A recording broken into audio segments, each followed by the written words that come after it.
بالکل اب کوئی لحاظ نہیں. جس طرح سیدنا عمر نے کہا تھا نا, نبی الاسلام نے اس وقت زمینیں تمہیں دی تھی جب اسلام کمزور تھا, اب اسلام مضبوط ہو گیا ہے, اب یہ زمینیں جو ہے بیت المال میں جمع کرواؤ, ادروائز ان کے اوپر کاشتکاری کرو اور اس میں سے حصہ جو ہے بیت المال کو دو. تو میں بھی انہوں نے سیدھا ہو گیا کہ بھائی یہ ہوں پرانیاں گلاں, ہاں ہوں اللہ دے فضل نال یہ دعوت جس طریقے سے اللہ تعالیٰ نے مسلمانوں میں راسخ کی ہے, بالکل اسٹریٹ فارورڈ آنکھوں میں آنکھیں ڈال کے بات کریں گے ہاں انشاءاللہ تعالیٰ. لیکن علمی اختلاف, کوئی ایکسٹرا جوڈیشل ایکٹیویٹی پرفارم نہیں کرنی, وہ تو ہماری ڈاکٹرن کے خلاف ہے. خواہ کوئی ریاستی ادارہ کرے, خواہ کوئی مذہبی جماعت کرے, ہم تو اسے بالکل اسلام کی روح سے سمجھتے ہی حرام ہے. علمی اختلاف, تو یہ کام ان کے بزرگ ڈال کے گئے ہیں. جب ہم وہ بتاتے ہیں کہ انہوں نے یہ کام ڈالا ہے, امت کی جمعیت کو توڑا ہے, تو کہتے ہیں یہ بزرگوں کی گستاخی کرتے ہیں. تو میلاد کا بھی سلسلہ 800 سال پہلے شروع کیا انہوں نے.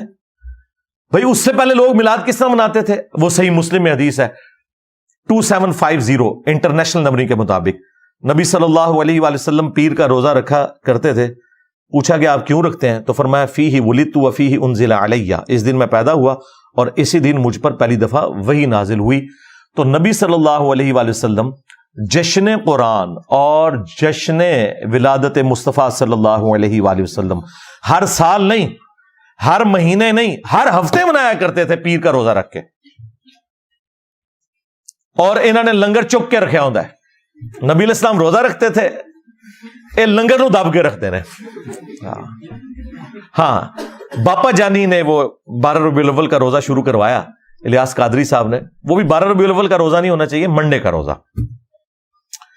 تو وہ تو ہر ہفتے ہی رکھا جائے, اچھی بات ہے, چلیں ربیع الاول میں ہی رکھ لیں ولادت کی خوشی منانے کے لیے. تو یہ ہے آفیشل طریقہ. وہ لوگ پوچھ رہے ہوتے ہیں پھر اسی کے کریے سرکار, اے کرو نہیں اور کیا کریے, اور اے کرو کہ اس دن انجینئر صاحب کی ویڈیوز لگا کے بیٹھ جاؤ, تاکہ پتہ چلے کہ جو ہستی دنیا میں آئی تھی ہماری منجی بن کے, ہادی بن کے, نجات دہندہ بن کے, جن کے ساتھ ہماری آخرت کی ہمیشہ کی کامیابیاں جڑی ہوئی ہیں, وہ امت کو دے کے کیا گئی ہیں, وہ انجینئر صاحب آپ کو بتائیں گے کہ مرنے سے پہلے اے مسلمان کر لے اس پہ غور, کتابوں کا خدا اور ہے, بابوں کا خدا اور, کتابوں کا پیمبر اور ہے, بابوں کا پیمبر اور. اگرچہ وہ سارے بابے اسی خدا رسول کے ماننے والے تھے, بلکہ کرسچنز, جوز اور ہندو بھی اسی خدا کو مانتے ہیں, لیکن ہمیں اختلاف کیا ہے کہ کتابوں کی تعلیمات کے مطابق ماننا ہے, بابوں کی تعلیمات کے مطابق نہیں ماننا. اسی تو ہم یہ عرض کر رہے ہیں بار بار کہ میرے نبی سا ہے ہی کوئی نہیں, بابے تھے شے ہی کوئی نہیں. آج سے آلموسٹ 22 سال پہلے کی بات ہے, 22-23 سال, 2001 کی بات ہے. اس زمانے میں نے جو ربیع الاول کی لائٹنگ کا سامان ہے نا, کوئی 1-1.5 لاکھ روپے کا بنایا ہوا تھا, وہ میرے گھر میں رکھا ہوا تھا, تنخواہیں جوڑ جوڑ کے. والد صاحب جو پاکٹ منی دیتے تھے, اپنی جاب تو نہیں لگی ہوئی تھی, 2002 میں نے جوائننگ دی, پھر اس کو مزید ایڈ کیا. تو وہ میلاد کا سامان پھر بعد میں ہم نے اس میں سے کچھ چیزیں یہاں پہ بھی استعمال میں لے کے آئے ہیں, صحیح جگہ بھی استعمال ہو گئی ہیں الحمدللہ. تو اب ہم تو پوری نیک نیتی کے ساتھ یہ معاملہ کر رہے تھے. یقین کریں ہمیں کبھی یہ وہم بھی نہیں آیا تھا کہ ہم یہ جو کچھ کر رہے ہیں یہ نبی علیہ السلام کی خوشنودی کا کام نہیں ہے, وہ تو دین ہی کوئی اور ہے. اس لیے اس مینٹالٹی کو میں سمجھتا ہوں. آپ نے ان کے ساتھ بات کرنی ہے عقلی دلائل کے ساتھ, علمی دلائل کے ساتھ. جب یہ آپ کو جذباتی ڈاکٹرن پڑھائے نا, اور دیکھیں جی 12 ربیع الاول کا دن ہے, 2 گھر ہیں, ایک گھر میں جھنڈیاں لگی ہوئی ہیں, لائٹنگ ہوئی ہوئی ہے, اور دوسرے گھر میں کچھ نہیں ہے. آپ خود فیصلہ کریں عاشق رسول کون ہے. ہاں اس کے جواب میں آپ نے کہنا ہے رکو ذرا, صبر کرو, ابھی بتاتے ہیں تمہیں.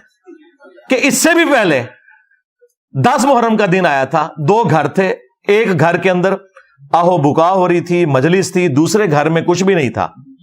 اب بتاؤ عاشق اہل بیت کون ہے, وہ شیعہ کا گھر یا تمہارا بریلویوں کا گھر؟ تو یہ آپ کو کیا کہیں گے, نہیں اہل بیت کو تو ہم بھی مانتے ہیں, لیکن اس طریقے سے نہیں کرنا.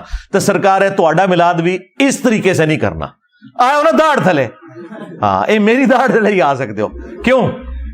وہ بھی کیا دن تھے, ہم بھی ایک جن تھے. آج ہم جو ہیں ان جنوں کے بھی پیو ہیں. بلکہ دیو کے بھی پیو ہیں, یعنی دیوبند والا دیو. اور اے پیو اے بگوٹن والا نہ لینا, اے علمی طور پہ میں گل کر رہا ہوں. ہاں, ایک ٹیچر کی حیثیت سے کہتے ہیں نا استاد روحانی باپ ہوتا ہے. تو اب یہ میرے چھوٹے چھوٹے کلپ اسی طرح کے لوگ کاٹتے, کہتے تھے کہ انجینئر صاحب کتنی جذباتی باتیں کرتے ہیں. بھائی اس طرح کے آپ کلپ قرآن سے کاٹیں نا تو قرآن پاک کسی نے پڑھنا ہی نہیں ہے, کیونکہ وہ پورے کانٹیکسٹ میں بات ہوتی ہے. کہیں پہ اللہ تعالیٰ کوئی سخت بات کرتا ہے, کہیں پہ کوئی واقعہ بیان کرتا ہے, کہیں کوئی اینٹی وینم کے طور پہ بات کرتا ہے. تو آپ ساری سخت سخت آیات کٹھی کریں تو لوگ کہیں گے یار یہ کوئی کتاب ہے پڑھنے والی, کوئی سیدھے طریقے نہ بندہ گل کرے. وہ سیدھے طریقے سے ہی ہوئی ہوتی ہے کیونکہ اس کے پیچھے اتنی بڑی بات. اب یہ میری 1-1.5 گھنٹے کی گفتگو ہے, اس میں نے کوئی بات مزاح کے طور پہ کرنی ہے, کوئی سلوگن کے طور پہ کرنی ہے, تو اس کو بیچ میں سے کاٹ کے یہ سمجھنا کہ یہ کوئی متکبر ہو گیا, یہ ہو گیا. بھائی تمہارے سسٹم کے بینیفیشری نہیں ہے, ہاں 1 روپے کے روادار نہیں ہے, اللہ کے فضل سے اپنی جیب سے کھلایا ہے. اور یہ اس لیے نہیں کہ وہ کسی سے کوئی احسان والا معاملہ کر رہے ہیں, بلکہ ہم اس سسٹم کو غلط سمجھتے ہیں جو چندوں کی بنیاد پہ چلا ہوا ہے. یہ آپ کو کبھی بھی حق بات نہیں بتائے گا. تو ہم نے سسٹم سے کچھ بھی حاصل نہیں کیا سوائے اپنی لائف کو ونریبل کیا, اپنی فیملی کی لائف کو, اپنے قریبی ٹیم ممبرز کی لائف کو ونریبل کیا. اس سسٹم سے حاصل تو کچھ نہیں کیا. سب سے بڑی کوئی چیز ہو سکتی تھی نا, وہ یہ تھی کہ میں اپنے یوٹیوب کے چینل کو ویڈیو ایڈز کے اوپر مونیٹائز کرتا اور 1 کروڑ روپیہ کم از کم مہینے کا میں کماتا. ہاں, ہر مہینے میں 100-150 مولوی خرید لینا. ہاں, آ کے میرے آکی وی لاگ بنا لے ہوں. ہاں, یہ بھی نہیں کیتا یار میں, ہوں کڈیا کیا ہے چوں. یہی کچھ ہی کرنا ہوتا ہے نا. کسی نے کوئی دنیا میں کوئی چیز گین کرنی ہوتی ہے. کسی پبلک گیدرنگ میں نہیں جاتا, ٹھیک ہے, نہ مجھے کوئی شوق ہے کوئی پولیٹیکل جماعت جوائن کرنے کا. بس مسکینوں کی طرح مولا علی کی طرح زندگی گزار رہے ہیں اللہ کے فضل سے, اپنے نبی کے مجاہد بن کے صلی اللہ علیہ وآلہ وسلم. صلو علی محمد وآل محمد, اللہم صلی علی محمد وعلی آل محمد واصحاب محمد وازواج محمد اجمعین الی یوم الدین.